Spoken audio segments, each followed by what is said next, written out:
नमस्कार, जय हिंद मेरे प्यारे साथियों। आज के वीडियो में हम लोग देखेंगे एसएसबी में एक बहुत ही बेहतरीन पोस्ट निकली हुई है एएसआई स्टेनोग्राफर की।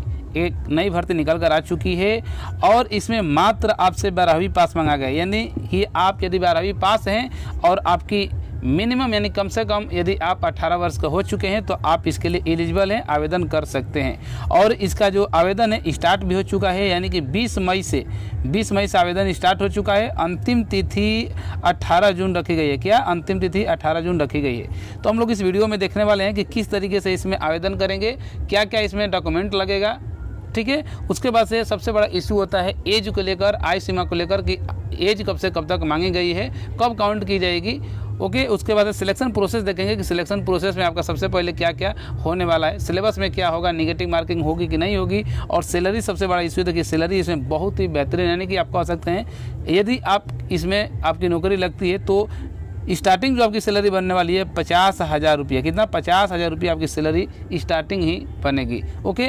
तो आइए इसके बारे में हम लोग डिटेल देख लेते हैं इसमें।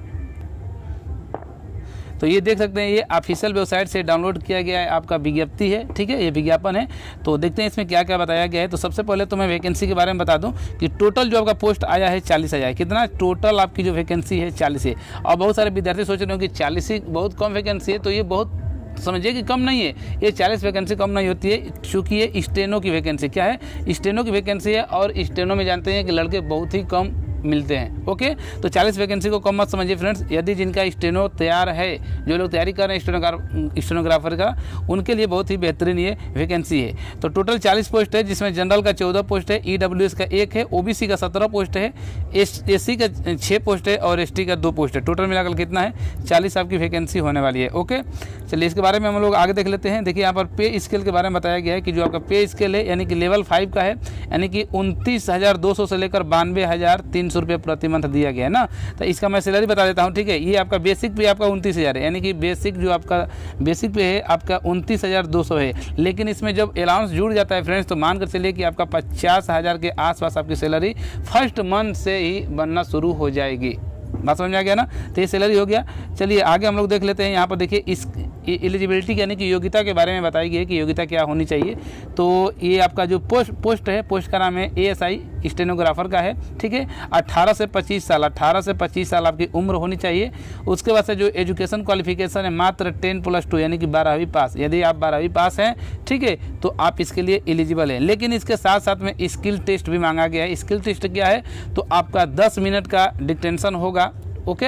ये जो स्टेनो वाले होते हैं वो लोग जानते होंगे, ठीक है। तो 10 मिनट का आप यहाँ पर स्किल टेस्ट बोला जाएगा और 80 के स्पीड से बोला जाएगा। बात समझ में आ गया ना? 80 के स्पीड से बोला जाएगा। और उसको ट्रांसलेट करने के लिए जो लोग हिंदी वाले होंगे, ठीक है, उनको 65 मिनट का समय दिया जाएगा, और जो इंग्लिश स्टेनो वाले होंगे उनको 50 मिनट का समय दिया जाएगा उसको ट्रांसलेट करने के लिए। और ये कंप्यूटर पर ही ट्रांसलेट होता है। बात समझ आ गया ना? यानी कि 80 का स्पीड इसमें स्टेनो का मांगा गया है। ये चीज़ हो गया। अब हम लोग बात करें कि जो ये यहाँ पर 18 से 25 साल मांगी गई है, तो ये 18 कब से काउंट किया जाएगा? तो देखिए यहाँ पर नोट में लिखा गया है कि जो आपका यहाँ पर देखिए एज का जो लिखा गया है, एज का इसको लिखा गया है कि द क्लोजिंग डेट, जो आपका क्लोजिंग डेट है, यानी कि आवेदन करने की जो अंतिम तिथि रखी गई है, उस अंतिम तिथि से ही काउंट किया जाएगा। यानी कि अंतिम तिथि के डेट से आपका जो मिनिमम उम्र है वो आपका 18 साल होना चाहिए, और मैक्सिमम उम्र कितना होना चाहिए? 25 साल होना चाहिए। लेकिन ये यूआर यानी कि जनरल कैटेगरी के लिए। बाकी इसके अलावा ओबीसी से जो होंगे उनको 3 साल का छूट मिलेगा, और एससी एसटी से जो होंगे उनको 5 साल का छूट यहाँ पर दिया जाएगा। तो जो आप 18 से 25 देख रहे हैं, ये किन के लिए है? जनरल वालों के लिए है। बात समझ में आ गया ना? चलिए आगे हम लोग बात कर लेते हैं। देखिए यहाँ पर छूट के बारे में बताया भी गया है कि जो एज रिलैक्सेशन दिया जाएगा। देखिए यहाँ पर एससी एसटी का 5 साल, ओबीसी के लिए 3 साल, एक्स सर्विसमैन के 3 साल, यहाँ पर बताया गया है सब कुछ, ओके। आगे हम लोग देख लेते हैं इसमें और क्या बताया गया है। तो जो हम लोग काम लायक चीज़ है वही चीज़ हम लोग देखने वाले हैं। तो यहाँ से देखिए यहाँ पर बताया गया है कि ऑनलाइन आपको कैसे करना है। पार्ट 1 पार्ट 2 के बारे में यहाँ पर बताया गया है। नीचे हम लोग चलते हैं, और नीचे चलेंगे तो यहाँ पर आपको देखने को मिल जाएगा ठीक है। हाँ देखिए यहाँ पर मिल जाएगा आपको सिलेक्शन प्रोसेस ही समझना है आपको कि सिलेक्शन प्रोसेस कैसे होगा। तो देखिए सिलेक्शन प्रोसेस में सबसे पहले जो आपका होगा वो होगा पीईटी। क्या होगा? पीईटी यानी कि फिजिकल इफिशियंसी टेस्ट होगा। उसके बाद से आपका फिजिकल स्टैंडर्ड यानी कि पीएसटी होगा। तो पीईटी में क्या होगा और पीएसटी में क्या होगा उसको मैं बता दे रहा हूँ। तो देखिए आपका जो पीईटी होने वाला है, पीईटी में आपका 1600 मीटर की रनिंग होगी। ये मेल कैंडिडेट के लिए बता रहे हैं, यानी कि जो पुरुष वर्ग वाले हैं, ठीक है, मेल से हैं, ठीक है, जो मेल कैंडिडेट हैं उनके लिए मैं बता रहा हूँ कि 6.5 मिनट में यानी कि 6 मिनट 30 सेकंड में आपको 1600 मीटर की रनिंग करनी है। ओके। वहीं अगर फीमेल वर्ग से हैं यानी कि महिला वर्ग से हैं तो आपको 4 मिनट में 800 मीटर की रनिंग करनी है। ये आपकी पीईटी में होगा। बात समझ में आ गया ना। इसके बाद से देखिए आपका क्या होगा, आपका पीएसटी होगा। ठीक है। तो पीएसटी में क्या होगा, मापतोल होगा। तो पीएसटी में होगा क्या कि आपका जो भी मेल कैंडिडेट हैं, क्या मेल यानी पुरुष वर्ग से जितने भी लोग हैं, तो उनकी जो हाइट है 1.65 होनी चाहिए। क्या 1.65 हाइट होनी चाहिए, यानी कि आपकी जो लंबाई है 1.65 होनी चाहिए। वहीं अगर महिला की बात करें तो 1.55 आपकी हाइट होनी चाहिए महिला में। ओके।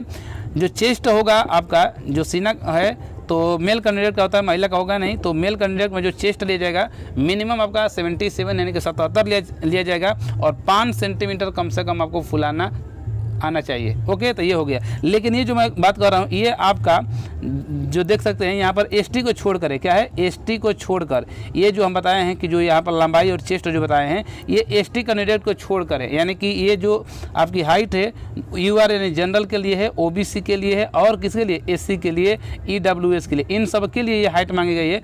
यानी कि मेल कैंडिडेट का 165 और फीमेल का 155 और चेस्ट में आपका 77 मिनिमम होना चाहिए और 5 सेंटीमीटर फुला होना चाहिए। ठीक है। अब एसटी का देख लेते हैं कि एसटी का क्या होना चाहिए। बाकी देखिए यदि आप इससे हैं, गोरखा से हैं, ठीक है, कुमाऊनी से हैं, जितना भी देख रहे हैं मणिपुर, अरुणाचल, नागालैंड, अगर इस क्षेत्र से आप हैं तो फिर आपका जो मेल कैंडिडेट होंगे उनका 162.5 सेंटीमीटर होना चाहिए हाइट और फीमेल का 150। वहीं यदि आप यहाँ पर देख लीजिए जो एसटी से बिलोंग करेंगे, जो लोग एसटी से बिलोंग कर रहे हैं उनके लिए स्पेशल है कि जो लोग एसटी से हैं उनका मेल में आपका 162.5 होना चाहिए हाइट और महिला के लिए आपका 150 आपका हाइट होना चाहिए। ओके। मेल कैंडिडेट का एसटी का जो चेस्ट मांगा गया है कम से कम 76 होना चाहिए और 5 सेंटीमीटर फुला होना चाहिए। तो आशा करते हैं कि आप लोग हाइट यहाँ पर और चेस्ट के बारे में आप लोग समझ गए होंगे। ओके। चलिए आगे देख लेते हैं। अब यहाँ पर दूसरा नंबर पर ये फर्स्ट बार ये शुरुआती में जब आप जाएंगे, ठीक है, सिलेक्शन प्रोसेस में पहला आपका जो काम होगा वो पीटी और पीएसटी ही होगा। यानी कि सबसे पहले आपकी रनिंग के बाद से हाइट, चेस्ट, वेस्ट ये सब आपका देखा जाएगा। ओके। इसके बाद से आपका दूसरा आपका है रिटन टेस्ट। क्या होगा? रिटन टेस्ट होगा और ये रिटन टेस्ट होगा तो इसमें आपसे एक कॉमन इंटरेस्ट टेस्ट होगा जो कि 100 नंबर का होगा, multiple choice question objective type का होगा। ओके। तो इसमें सिलेबस क्या रहेगा? तो आपसे देखिए सिलेबस यहाँ पर लिखा गया कि 100 नंबर का होगा इसमें, जिसमें आपका जीके पूछा जाएगा। क्या है? जीके पूछा जाएगा, मैथ पूछा जाएगा, रीजनिंग और जनरल हिंदी या तो इंग्लिश पूछा जाएगा। यानी कि आप कह सकते हैं कि जो सिलेबस है उसमें मैथ से पूछा जाएगा, मैथ के बाद से रीजनिंग रहेगा, रीजनिंग के बाद से आपका जीके जीएस रहेगा, ये 3 हो गया। उसके बाद से आपका हिंदी या तो इंग्लिश, ये ऑप्शन में आप चाहें तो हिंदी दे सकते हैं या तो इंग्लिश दे सकते हैं। ओके। ये सिलेबस से आपका ये 25-25 क्वेश्चन मिलाकर 100 क्वेश्चन आपका होगा यहाँ पर। ओके। 100 क्वेश्चन का आपका रिटन टेस्ट होगा और इसी पर आपकी मेरिट बुलाएगी, यानी स्किल टेस्ट के लिए बुलाया जाएगा इसी 100% मार्क के आधार पर। ओके। और यहाँ पर देखिए रखा गया है कि जो मिनिमम यानी क्वालिफाई मार्क रखा गया है कि ओबीसी से हैं, ईडब्ल्यूएस से हैं या जनरल से हैं या एक सर्विसमैन है तो 50% कम से कम आपका मार्क आना चाहिए रिटन में।